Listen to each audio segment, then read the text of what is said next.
नमस्कार दोस्तों, स्वागत है आपका अपने डेली अपडेट्स यूट्यूब चैनल पर। हम बात कर रहे हैं B Ed second semester paper first की। जैसा कि आप सभी को पता है कि पेपर फर्स्ट आपका विद्यालय प्रबंधन एवं नेतृत्व है और इसमें फर्स्ट और सेकंड यूनिट समाप्त हो चुकी है और यूनिट आपका थर्ड चल रहा है, जिसमें ऑब्जेक्टिव क्वेश्चन हम लोगों ने पूरे कर लिए थे।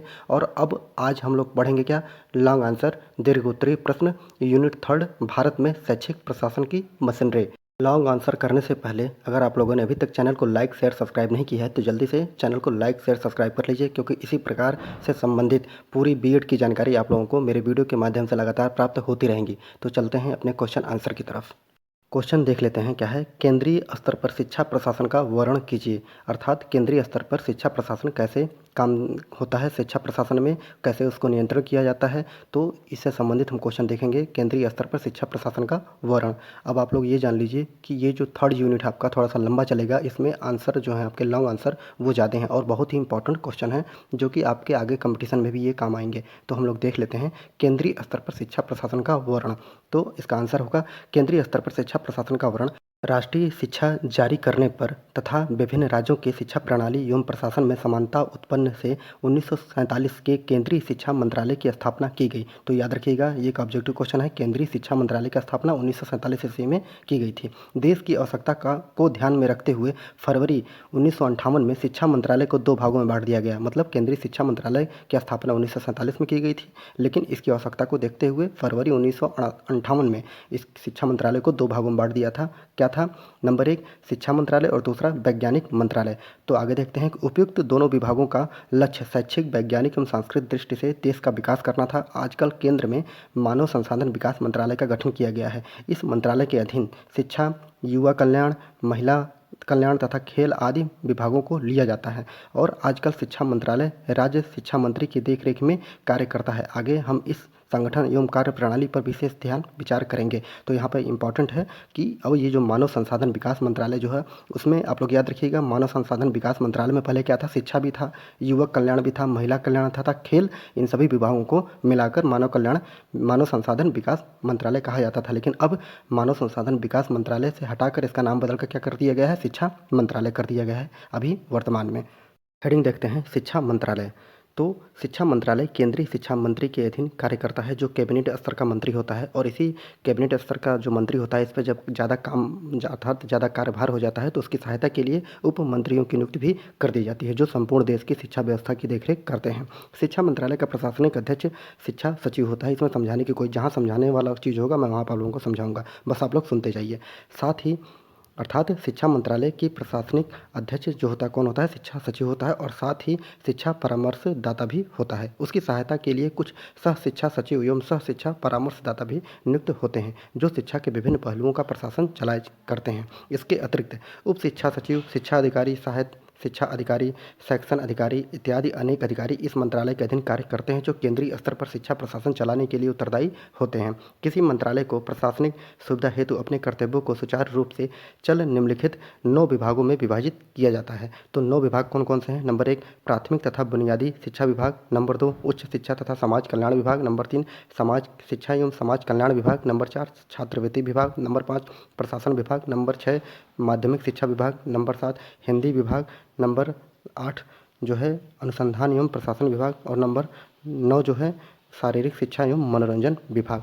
इस प्रकार जो है आपका पूरा मंत्रालय यहाँ पर देख लीजिए, पूरे मंत्रालय 9 भागों में विभाजित कर दिए गए हैं। तो हम लोग देख लेते हैं आगे। शिक्षा मंत्रालय के उपयुक्त विभागों के अतिरिक्त 2 इकाइयाँ भी गठित की गई हैं।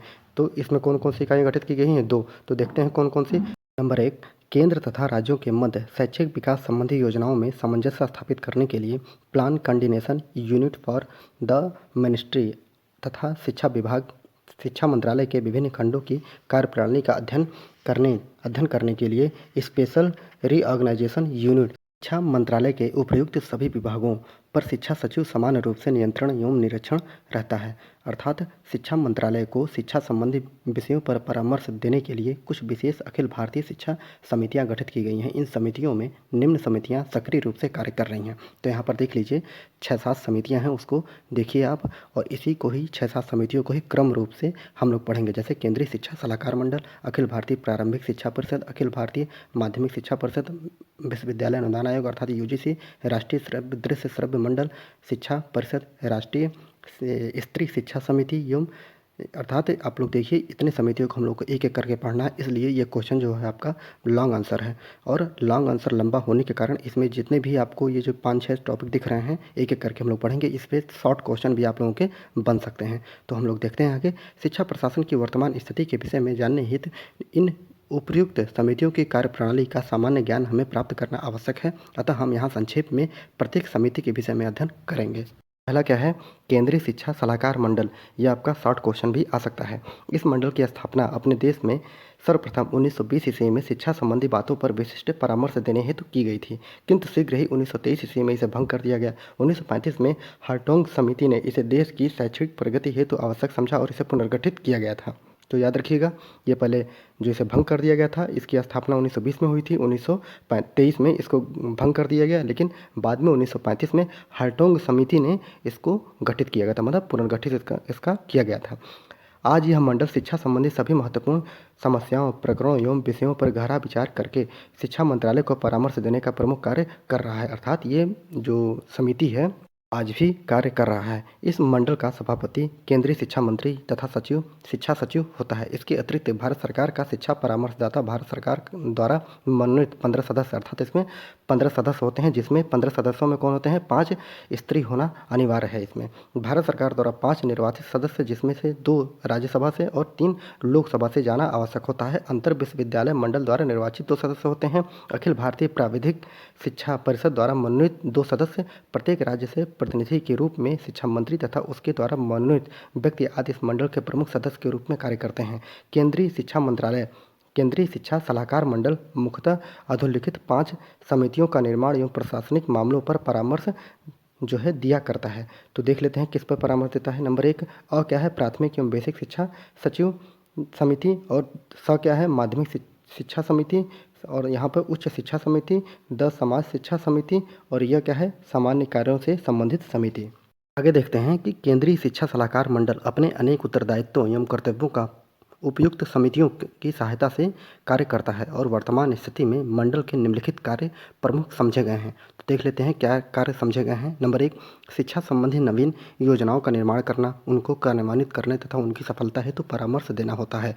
नंबर 2 क्या है? शैक्षिक प्रकरणों, विवादों एवं विषयों पर केंद्रीय एवं राज्य सरकारों को समय समय पर परामर्श देना होता है।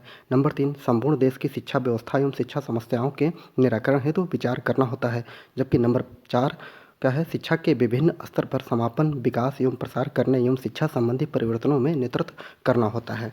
नेक्स्ट क्या है? केंद्रीय एवं राज्य स्तर पर सरकार द्वारा प्रस्तुत की गई कठिनाइयों को दूर करने में दक्ष मंडल में कार्य करना। नेक्स्ट शिक्षा के विभिन्न स्तर पर गठित समितियों से संपर्क स्थापित कर शिक्षा के कार्यक्रमों, योजनाओं तथा क्रियाओं को सफल रूप में क्रियान्वित करना। जबकि नेक्स्ट क्या है? शिक्षा सूचना कार्यालय के माध्यम से राष्ट्रीय तथा अंतर्राष्ट्रीय स्तर की शैक्षिक संरचनाओं को एकत्रित करके प्रतिवेदन के रूप में प्रकाशित करना। नेक्स्ट क्या है? मंडल के अधीन कार्य करने वाले पुस्तकालय में देशी सभी के उच्च साहित्य एवं श्रेष्ठ साहित्य उपलब्ध कराने हेतु प्रयास करना। जबकि नेक्स्ट शिक्षा के विकास की दृष्टि से गठित समिति द्वारा दिए किसी भी सुझाव, परामर्श एवं सूचनाओं का मूल्यांकन करना तथा स्वयं की अनुशंसा के साथ केंद्र एवं राज्यों के समक्ष उन्हें प्रस्तुत करना। नेक्स्ट क्या है?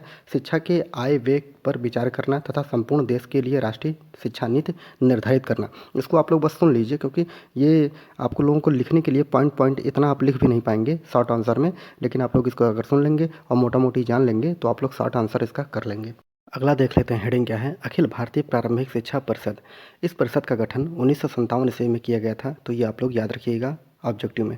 इस परिषद का गठन 1957 में किया गया था। इस परिषद ने प्राथमिक स्तर पर अनिवार्य एवं निःशुल्क शिक्षा व्यवस्था अर्थात 6 से 14 वर्ष के बालक बालिकाओं के लिए करने में अपना प्रमुख रूप से योगदान दिया।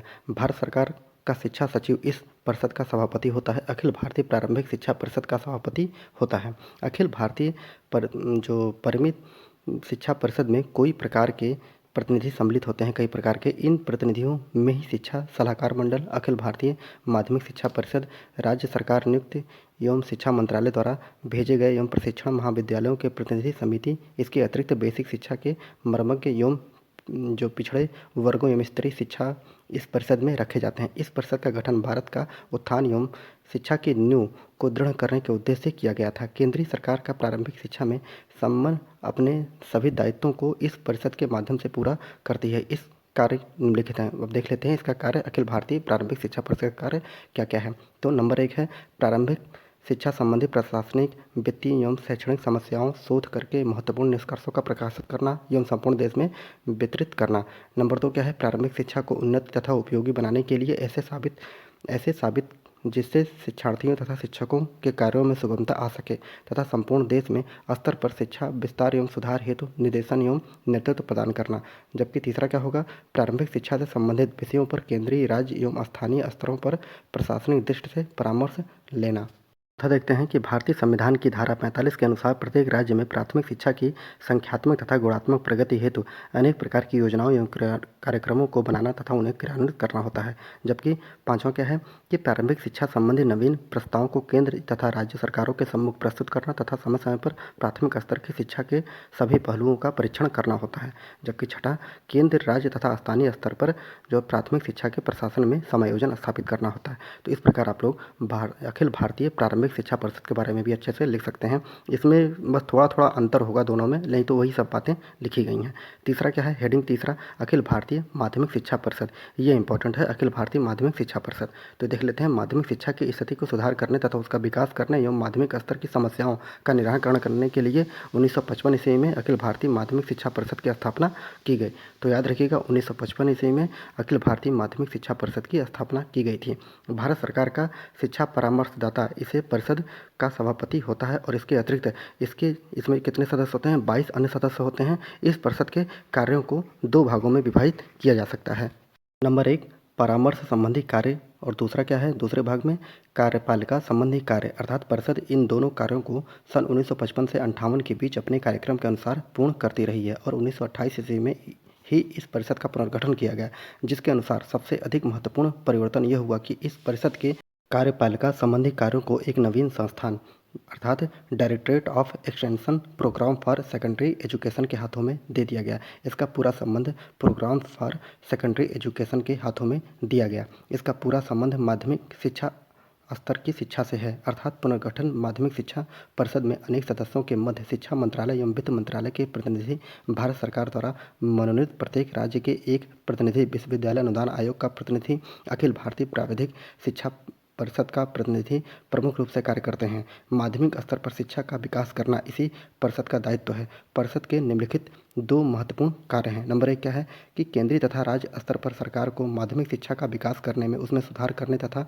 आवश्यक परामर्श देने का कार्य करना होता है। जबकि दूसरा क्या होता है शिक्षा के विभिन्न पक्षों का परीक्षण तथा मूल्यांकन करने संबंधी शैक्षिक योजनाओं को क्रियान्वित करना होता है। तो इस प्रकार आपका ये भी क्वेश्चन पूरा हो जाता है। इसमें कुछ भी समझाने वाला नहीं है, आप लोगों को फैक्ट है, फैक्ट याद करना पड़ेगा। बस मैं आंसर इसलिए बता रहा हूँ कि आप लोगों को आंसर पता हो कि कैसे क्वेश्चन आ सकते हैं, इसीलिए मैं इस चैप्टर को पढ़ा रहा हूँ। नहीं तो इस चैप्टर को, क्योंकि क्वेश्चन आंसर आपको मैं अगर विस्तृत रूप से पढ़ाऊँगा तो कोई मतलब नहीं, आप लोग लिख भी नहीं पाएंगे। तो क्वेश्चन आंसर के रूप में जो किताब में दिया गया है मैंने वही आप लोगों को बता दिया है, आप लोगों को बस देखना है और उसको याद करना है। इसमें समझाने वाला कुछ भी नया नहीं है। अगला देख लेते हैं क्या है कि विश्वविद्यालय अनुदान आयोग अर्थात यूजीसी, इसको अच्छे से आप लोग याद कर लीजिए। विश्वविद्यालय अनुदान आयोग बहुत ही इंपॉर्टेंट होता है ये।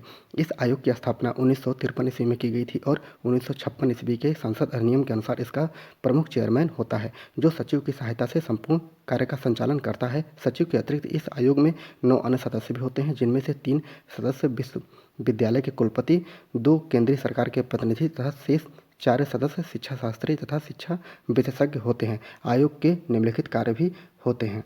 अब एक एक करके देख लेते हैं कि विश्वविद्यालय अनुदान आयोग के कार्य क्या क्या होते हैं। तो नंबर 1 क्या है कि देश के विभिन्न विश्वविद्यालयों के शिक्षा स्तर को उच्च बनाना, शिक्षण प्रक्रिया को उपयोगी बनाना, परीक्षा प्रणाली में सुधार लाना तथा अन्वेषण कार्यों में समन्वय स्थापित करते हुए उसमें प्रगति लाना और आवश्यक परामर्श देना।